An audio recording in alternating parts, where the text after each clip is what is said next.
হ্যাঁ জেমিনি, তুমি কি আছো এখনো? হ্যাঁ, আমি এখানেই আছি।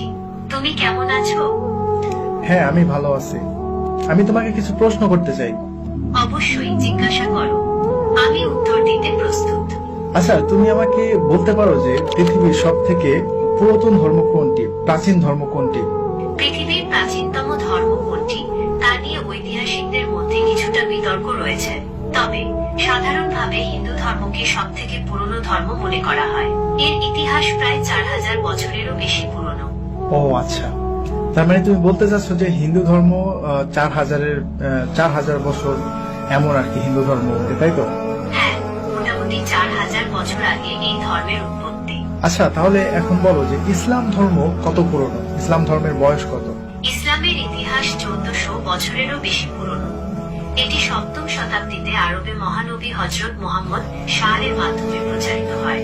ও আচ্ছা, আপনারা এখনই কেউ ভিডিও স্কিপ করে যাবেন, ভিডিওটি শেষ পর্যন্ত দেখুন, অনেক কিছু জানতে পারবেন। আচ্ছা, তুমি কি হযরত ইব্রাহিমকে চিনো? ইব্রাহিম কে কে ছিলেন বলো তো? ইব্রাহিম ছিলেন একজন নবী এবং রাসূল। তিনি ইসলাম, খ্রিস্টান এবং ইহুদি ধর্মে একজন গুরুত্বপূর্ণ ব্যক্তিত্ব। মুসলিমরা তাকে আল্লাহর একজন প্রিয় বান্দা এবং ইসলামের একজন গুরুত্বপূর্ণ নবী মনে করে। আচ্ছা, তাহলে আমাকে বলো হযরত ইব্রাহিম থেকে এখন পর্যন্ত এই সময়টা কত সময়? হযরত ইব্রাহিম থেকে বর্তমান সময় পর্যন্ত প্রায় 4000 বছর। আচ্ছা, তাহলে হযরত নূহকে তুমি চিনো? হযরত নূহকে? হ্যাঁ, হযরত নূহ ছিলেন একজন নবী এবং রাসূল। তিনি আল্লাহর আদেশে একটি বিশাল নৌকা তৈরি করেছিলেন এবং সেই নৌকায় বিভিন্ন প্রাণী ও মানুষকে বাঁচিয়েছিলেন। হযরত নূহ এর সময়কালে মহাপ্লাবন হয়েছিল, যা ইতিহাসে একটি গুরুত্বপূর্ণ ঘটনা। আচ্ছা, তুমি আমাকে আরেকটি বিষয় বলো যে পৃথিবীতে মূর্তি পূজা কবে থেকে শুরু হয়েছে? পৃথিবীতে মূর্তি পূজা ঠিক কবে থেকে শুরু হয়েছে তা স্পষ্ট করে বলা কঠিন। তবে ঐতিহাসিক ও প্রত্নতাত্ত্বিক প্রমাণ থেকে জানা যায়, প্রাচীন মেসোপটেমিয়া, মিশর এবং ভারত সহ বিভিন্ন সভ্যতায় খ্রিস্টপূর্ব কয়েক হাজার বছর আগে থেকেই মূর্তি পূজার প্রচলন ছিল। আচ্ছা ঠিক আছে, আনুমানিক এর বয়সটা কত হবে? আনুমানিক খ্রিস্টপূর্ব 5000 বছর আগে মেসোপটেমিয়ায় প্রথম মূর্তি পূজা শুরু হয়েছিল বলে মনে করা হয়। ওকে, হযরত নূহ থেকে এখন পর্যন্ত এই সময়টা কত সময়? হযরত নূহ থেকে বর্তমান সময় পর্যন্ত প্রায় 6500 বছর।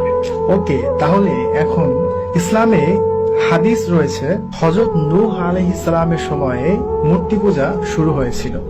তো এখন আমরা কি মনে করতে পারি না যে ওই মূর্তি পূজাটাই মানে কালের পরিবর্তনে আস্তে আস্তে এটা মিশর এবং ভারত উপমহাদেশে চলে এসেছিল?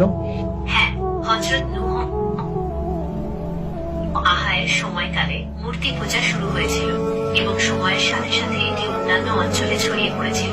তাহলে এখন তুমি আমাকে আরেকটি ইনফরমেশন দাও, যেটা এমন একটা বইয়ের নাম বলো যে বইটা এখন পর্যন্ত অপরিবর্তিত, মানে ওই বইটার মানে কোনো পরিবর্তন হয় নাই, শুরুতে যেমন ছিল এখনো তেমনই রয়েছে, তবে এই বইটা একটা ধার্মিক বই। মুসলমানদের পবিত্র ধর্মগ্রন্থ কুরআন অপরিবর্তিত রয়েছে। এটি একটি ঐশ্বরিক গ্রন্থ যা আরবি ভাষায় অবতীর্ণ হয়েছে। মুসলমানরা বিশ্বাস করে কুরআন আল্লাহর বাণী এবং এটি মানবজাতির জন্য পথ প্রদর্শক। তাহলে কি এমন একটি গ্রন্থ যে গ্রন্থের মধ্যে কোনো পরিবর্তন নাই, যেটা ধার্মিক গ্রন্থ, তো এমন একটি মানে গ্রন্থের কোনো একটা ইতিহাস বা কোনো একটা ইনফরমেশন যদি এই গ্রন্থ থেকে দেয়া হয়, তাহলে সেটা কি বিশ্বাস করা যায়? হ্যাঁ, অবশ্যই। কুরআন অপরিবর্তিত থাকায় এর ঐতিহাসিক তথ্যগুলো নির্ভরযোগ্য বলে বিবেচিত হয়। এখন তুমি আমাকে আরেকটি কথা বলো, তুমি যে প্রথমে বলেছিলে যে হিন্দু ধর্ম 4000 বছর পুরনো, কিন্তু যখন মুসলিম ধর্মের কথা বলেছি তখন তুমি বললে যে এটা 1400 বছর পুরনো। কিন্তু আমি তোমাকে ধরিয়ে দিলাম এবং আমি মুসলিমদের ইতিহাস সম্পর্কে তোমাকে জানালাম যে ইসলাম ধর্ম কবে থেকে শুরু। ইসলাম ধর্ম 1400 বছর আগে থেকে শুরু হয় নাই, হযরত মুহাম্মদ সাল্লাল্লাহু আলাইহি ওয়াসাল্লাম থেকে শুরু হয় নাই। ইসলাম ধর্ম তুমি ঠিক বলেছ। ঠিক আছে, আমি বুঝতে পেরেছি। তুমি ইসলামের ইতিহাসের সময়কাল নিয়ে জানতে চেয়েছিলে। যেহেতু ইসলামে হযরত আদম থেকে শুরু করে সকল নবী রাসূলগণের কথা উল্লেখ আছে, তাই এর ইতিহাস অনেক পুরনো। তবে হযরত মুহাম্মদ এর মাধ্যমে এই ধর্ম পূর্ণতা লাভ করে। হ্যাঁ, এটা বলা যায় যে হযরত মুহাম্মদ সাল্লাল্লাহু আলাইহি সাল্লামের হাত ধরে ইসলাম ধর্মের যে পূর্ণতা সেটা লাভ করে, কারণ হযরত মুহাম্মদ সাল্লাল্লাহু আলাইহি সাল্লামের পরে আর কোনো নবী আসবে না এবং এখানে ইসলাম সম্পূর্ণ করে দেওয়া হয়েছে। তবে ইসলামের শুরুটা হচ্ছে হযরত আদম থেকে, নূহ, ইব্রাহিম, তারপরে হযরত মুহাম্মদ সাল্লাল্লাহু আলাইহি সাল্লাম, আর অনেক মাঝখানে অনেক নবী রাসূলগণ